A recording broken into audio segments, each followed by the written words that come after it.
राम राम राम राम राम राम। आज प्रातः का सत्संग 29 मई 2024 दिन बुधवार का। भक्तमाल की माला 108 हम भगवान को पहनाने का प्रयास कर रहे हैं।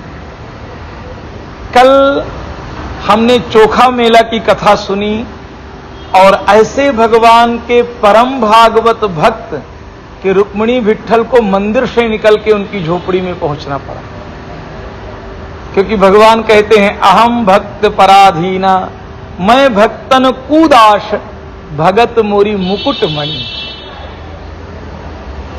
आज ब्रज के परम भागवत भक्त श्री कुंभनदास जी की हम चर्चा करेंगे, उनके अनुराग, उनके भावों को प्रकट करने का प्रयास करेंगे। ब्रज में ही जन्म हुआ और आर्थिक स्थिति ऐसी थी कि परिवार में 17 मेंबर थे और मात्र 1 एकड़ जमीन थी उनके पास, 2 बीघे थोड़ी सी जमीन। वल्लभाचार्य जी का एक बार ब्रज में आगमन हुआ तो प्रणाम किया, और जैसे प्रणाम किया तो वल्लभाचार्य जी ने उनके अंतरिम भावों को देख करके उनको ब्रह्म साक्षात कराया, गुरुमंत्र दिया और भजन की इनको सेवा दे दिया। तो खेतों में काम करना और उसके बाद जो भी समय बच जाता गिरिराज जी के चरणों में बैठ करके पूरे दिन कभी कभी नेत्रों में नेत्र डाल करके उनके साथ आह्लादित होना, प्रमोदित होना, आनंदित होना। आर्थिक स्थिति ऐसी कि कभी घर में खाना रहता, कभी खाना नहीं रहता, परंतु भगवान में ऐसी आस्था, ऐसा समर्पण कि निश्चिंत हो रहे थे। उसी समय राजा मान सिंह पधारे वहां, और मान सिंह को वल्लभाचार्य जी ने इनके भजनों के विषय में बताया, इनके कीर्तन के विषय में बताया। तो मान सिंह अपने लाव लश्कर के साथ इनकी झोपड़ी में विराजे।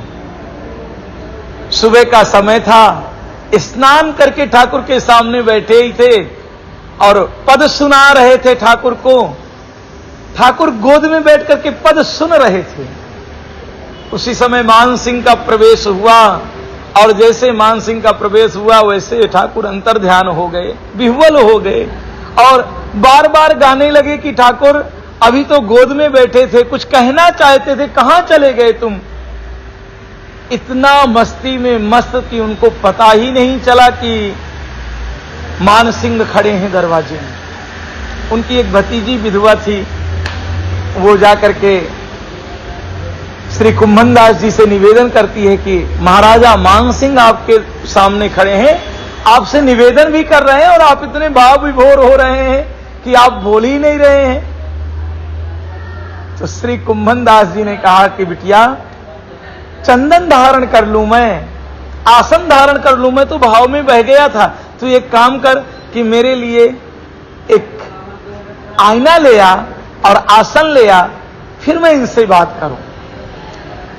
तो उनकी भतीजी गई और लौट के आई, बोली काका काका आईना जो है वो गैया पी गई और आसन भी गैया खा गई। तो मुस्कुरा करके कुंभनदास जी ने कहा कि बिटिया दूसरा ले आ। तो एक घास का आसन लेके आई और एक पात्र में पानी लेके आई। वो मिट्टी का पात्र था, उसी को देख करके कुंभनदास जी चंदन लगाया करते थे। मान सिंह को लगा कि इनकी बड़ी दैनिक स्थिति है, कुछ सहायता करना चाहिए, भगवान के इतने अनन्य भक्त हैं। निवेदन किया कुंभनदास जी से कि अगर आप बुरा ना माने तो आपको मैं कुछ भूमि दान में देना चाहता हूं। श्री कुंभनदास जी ने कहा कि मैं क्षत्रिय हूं, मेरा दान लेने का अधिकार नहीं है। अगर आप देना ही कुछ चाहते हैं तो किसी ब्राह्मण को दान दे दो। बड़े प्रयास किए मान सिंह ने कि कुछ तो ले ले ये, पर श्री कुंभनदास जी टस से मस नहीं हुए। चलने लगे तो एक रत्न जटित सुंदर मिरोर शीशा उनको भेंट किया कि इसमें देख करके आप चंदन लगाना। तो मुस्कुरा करके कहे कि हम दासों को इन रत्न जटित शीशों से काम भी क्या है, आप बांके बिहारी जी जाना, ठाकुर जी को भेंट कर देना, मुझे कुछ नहीं चाहिए। मान सिंह रो करके बोला कि अभी तक तो माया के दासों को मैं देख रहा था, आज पहली बार मैं मायापति से मिला। बड़ा आह्लादित हुई मान सिंह, और जैसे झोपड़ी से वैसे निकले वैसे ठाकुर आकर के फिर ये पद गाने लगे, गोद में बैठ गए। ठाकुर ने कहा धत कुम्भनदास धत। तो बोले क्यों धत करते हो? बोले मैं ही मान सिंह को तुम्हारे पास भेजा था। तो कुम्भनदास जी कहते धत। ठाकुर कहते क्यों मुझको धत कहते हो? बोले जो मुझे नहीं चाहिए था उसके लिए आपने भेजा था, और बताओ ना आप, अगर मैं उनसे ले लेता तो आप क्या दोबारा मेरे गोद में आते? बड़े भाव, इतने मतलब आनंदित भक्त कि कुछ नहीं चाहिए, मात्र ठाकुर चाहिए। इनके पद इतने विशिष्ट होते थे कि गोवर्धन जी में जब पद गाया करते थे तो गैयां चारा चरना बंद कर देती थीं, ग्वाल और गोपिकाएं जहां रहते थे वहां मूर्तिवत हो जाते थे, इतने भाव विभोर पद गाते थे। ख्याति बढ़ी और धीरे धीरे अकबर के दरबार में पहुंच गई। जैसे अकबर के दरबार में पहुंची तो अकबर ने बड़े सम्मान के साथ लाओ लश्कर पालकी भेजी कि श्री कुम्भनदास जी को लाया जाए पद सुनाने के लिए। आकर के मंत्रियों ने संदेश दिया तो श्री कुम्भनदास जी ने कहा कि ब्रज छोड़ के हम नहीं जाएंगे, हमारा तो मन ब्रज में ही रमा हुआ है, हम कैसे जाएं ब्रज छोड़ करके। गांव के लोगों ने कहा कि बादशाह ने बुलाया है, अगर नहीं जाओगे तो गांव में कुछ भी वो गलत कर सकता है। सबकी रक्षा करने के लिए आपको निवेदन किया कि आप जाइए। श्री कुम्भनदास जी महाराज बोले पालकी स्वीकार नहीं है, पैदल ही चल दिए और अकबर के दरबार में पहुंचे तो सब दरबारियों के साथ में, नवरत्नों के साथ में अकबर स्वागत करता है, आइए कुम्भनदास जी, आइए कुम्भनदास जी। परंतु उसकी देहली के अंदर प्रवेश नहीं किया, देहली में ही खड़े रहे। आओ आसन लीजिए, स्वीकार नहीं किया। अकबर ने कहा कुछ पद सुनाइए, तो पहला पद सुनाया कि जाको मुख देखत दुख लागे, तासंग आयो माही।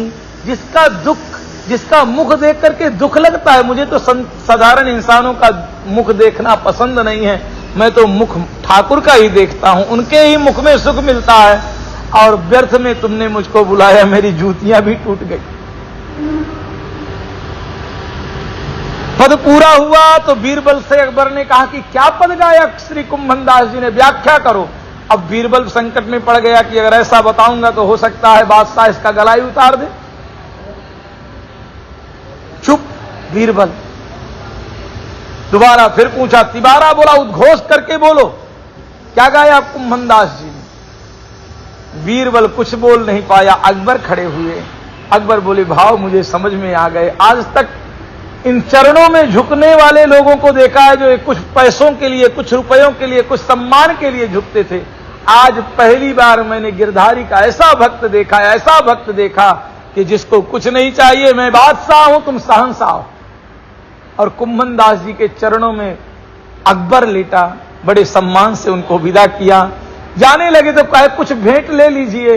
बोले यही भेंट है कि दोबारा मुझे कभी बुलाना नहीं।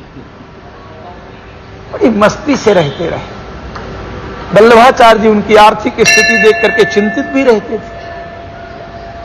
ठाकुर से निवेदन करे, ठाकुर ने कहा मैं कुछ देना भी चाहूं तो ये लेगा।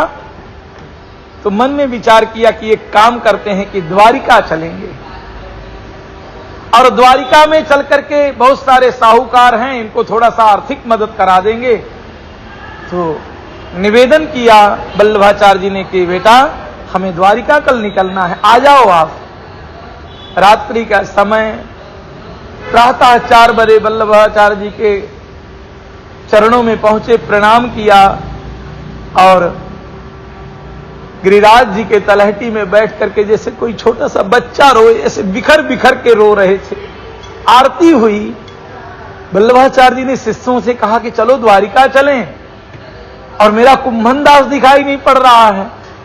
तो पंडितों ने, पुजारियों ने कहा कि वो बिफर बिफर के रो रहे जैसे छोटा बच्चा कोई रो रहा हो, और उनके आंसू ही नहीं बंद हो रहे। तब वल्लभाचार्य जी ने कहा, मैं जान गया कि तुम ब्रज से अलग होना चाहते नहीं हो, गिरिराज जी से, बांके बिहारी जी से अलग नहीं हो, उनका माधुर्य पी पी के तुम जी रहे हो। अगर मैं तुम्हें ले गया तो हो सकता है रास्ते में ही प्राण छोड़ दो। रोज उनको भगवान का साक्षात्कार, पद गाने लगे, भगवान गोद में आकर के लड़ लड़ाते थे, उनसे पद सुनते थे। ऐसे अनन्य भक्त कुंभनदास जी, उनके जीवन चरित्र से हमें भी सीखना चाहिए कि भगवान भाव का भूखा है, न धन का भूखा है, न मान का भूखा है, न सम्मान का भूखा है। उन्हें मात्र प्रेम प्रेम प्रेम चाहिए। राम ही केवल प्रेम प्यारा। भगवान को मात्र आपका प्रेम निवेदन करिए और कुछ उनको चाहिए। ऐसे परम भागवत कुंभनदास जी का चरित्र हम लोगों ने श्रवण किया। राम राम राम राम राम।